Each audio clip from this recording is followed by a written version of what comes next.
Aujourd'hui, gérer une entreprise, peu importe son secteur d'activité, c'est manœuvrer dans un univers dans lequel le changement est la seule constante. Nous ne sommes probablement pas dans le même secteur d'activité. Chez Vélo Bleu, on fait des vélos, bleus, de toutes sortes. Ils sillonnent aujourd'hui une multitude de routes. Bon, je ne suis pas ici pour vous faire le portrait de notre entreprise. Là où je veux en venir, c'est qu'importe notre industrie, on a tous un même défi fondamental. Mobiliser les gens, employés comme gestionnaires.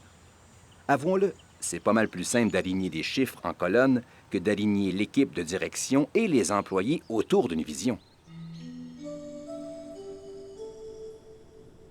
Chez Vélo Bleu, on a cherché des moyens de rassembler les gens autour d'objectifs communs. On se disait, avec les bons outils et de la formation appropriée, notre croissance sera entre les mains de tous. Mais on a confondu les objectifs avec les moyens.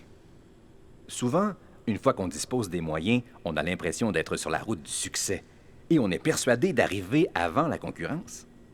On pointe la direction à suivre et on avance avec la conviction que l'équipe nous suit de près, en toute confiance. On marche d'un pas sûr, mais derrière, on sent parfois qu'on pousse désespérément dans le dos des gens pour qu'ils s'engagent sur la voie du changement.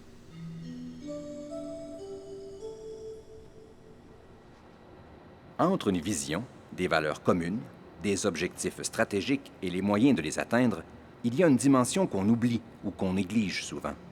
C'est pourtant là la force motrice du changement, le cœur des gens. Mais qu'est-ce que peut bien avoir en commun le succès et la sphère émotive? Tout justement. Nos employés, c'est autant d'individus qui peuvent œuvrer avec cœur pour le succès de leur entreprise. La tête planifie et le cœur exécute. Le défi, c'est leur mobilisation. Elle est essentielle à la réalisation de nos objectifs. Alors, quelles sont donc les conditions de la fameuse mobilisation? Est-ce qu'il suffit d'implanter des programmes? Peut-être bien, mais est-ce que les employés voient clairement où l'on s'en va? Dans le brouillard, qui ne serait pas craintif, hésitant avant de faire un pas?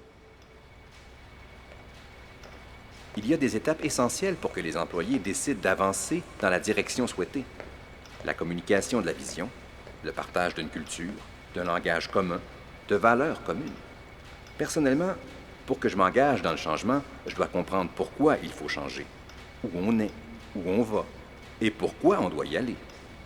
Si je vois que j'ai un rôle à jouer dans l'implantation de ce changement et que j'ai des moyens pour le faire, si je vois qu'on me fait confiance, la lumière se fait et j'avance par ma propre volonté, sans résistance.